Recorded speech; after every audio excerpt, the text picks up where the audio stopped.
도널드 트럼프 미국 대통령이 다음 달 1일부터 한국에 상호관세 25%를 부과하겠다는 공식 서한을 보내왔어요. 당초 7월 9일이었던 발효 시점이 3주 정도 연기됐는데 사실 안도할 문제는 아닙니다. 트럼프 방식의 압박이자 최후 통첩이거든요. 네. 이번 관세 압박은 단순히 무역 분쟁의 차원을 넘어섭니다.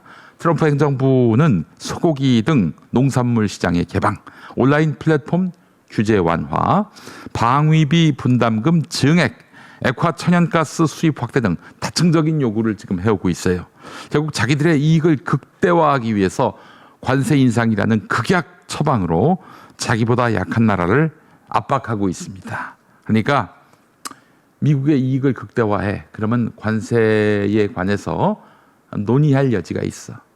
내고를 걸어온 거예요. 네.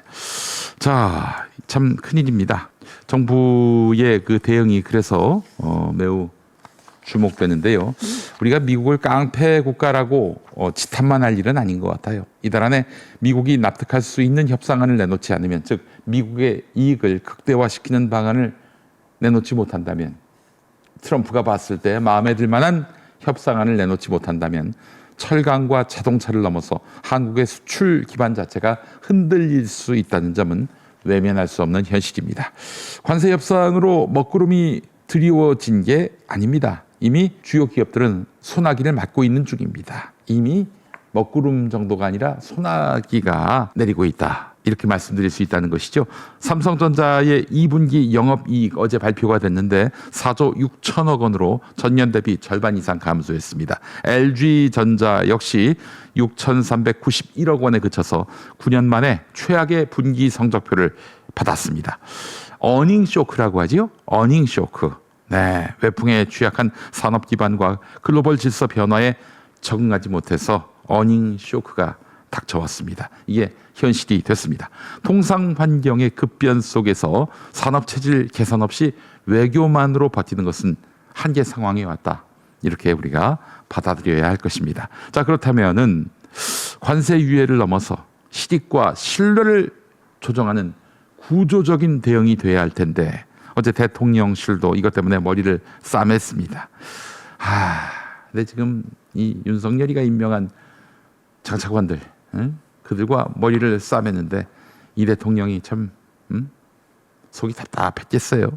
중요한 시기입니다. 그래서 이재명 대통령을 중심으로 각 부처가 유기적으로 협력하고 국익을 위한 방향으로 전략을 정교하게 조율해야 할 것입니다.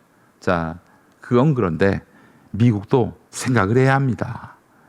이런 트럼프식 압박 외교, 깡패 외교가 과연 지속 가능한 국제사회에서의 미국의 통제력을 지킬 수 있을까? 더 이상 존경받는 나라가 아니게 된다면은 상대방에게 반발과 저항의식을 막 부추긴다면 언제까지 미국이 이 구조를 유지할 수 있겠는가 하는 의문이 드는 것이죠. 역사적으로 미국은 자유무역과 국제규범의 수호자로서 존경받아오지 않았습니까?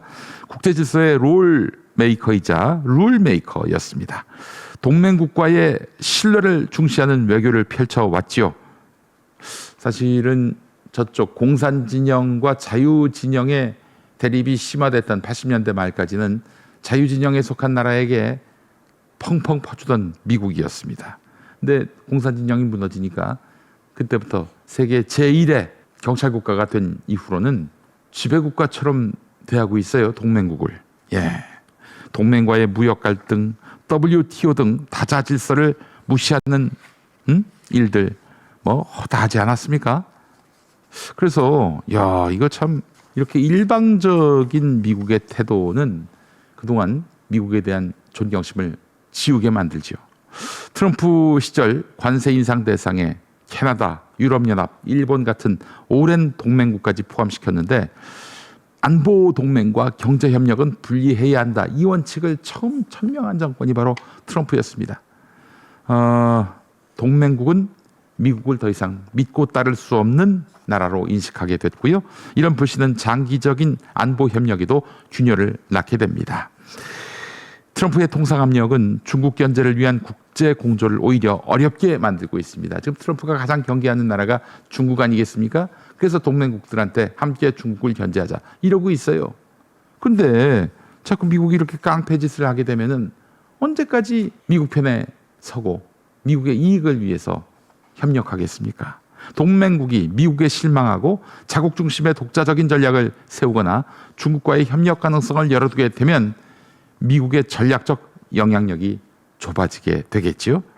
사실 이런 마음이 듭니다. 모자라지만, 또 약하지만 중국이란 대안도 우리가 모색할 필요가 있지 않겠는가. 무식한 윤석열은 중국과의 관계를 포기했지만 빗장을 걸어두었지만 이재명 정부는 지혜롭게 국익을 위해서 미국과 중국을 놓고 균형자 외교를 펼쳐야 하지 않겠나 하는 그런 생각이 듭니다. 공정무역과 자유시장 원칙을 주장하던 미국이 트럼프 때 완전히 깡패가 돼가지고 힘의 논리와 상대국을 압박하는 방식의 태도로 변화하면서 국제사회에서 합리적 리더라기보다는 통상 불량 국가 이미지로 비춰졌다는 평가, 이 평가를 우리는 대부분 동감하게 됩니다. 트럼프의 통상 압력은 단기적인 경제 정치적 성과는 얻었지만 장기적인 미국의 신뢰도와 존경받는 리더십에는 부정적인 영향을 미쳤고요. 장래에 더 이상 미국이 강대국이 아니다. 세계 경찰 국가가 아니다. 이런 인식을 확산시켜서 미국의 어떤 외교적 기반을 허물 가능성이 높다. 이런 판단을 하지 않을 수가 없습니다. 이 걱정을 제가 왜 하지요? 미국에 계신 미국 패권주의를 선호하는 지식인 행정가들이 이제는 고민할 때가 됐다. 이 말씀을 드리고 싶습니다.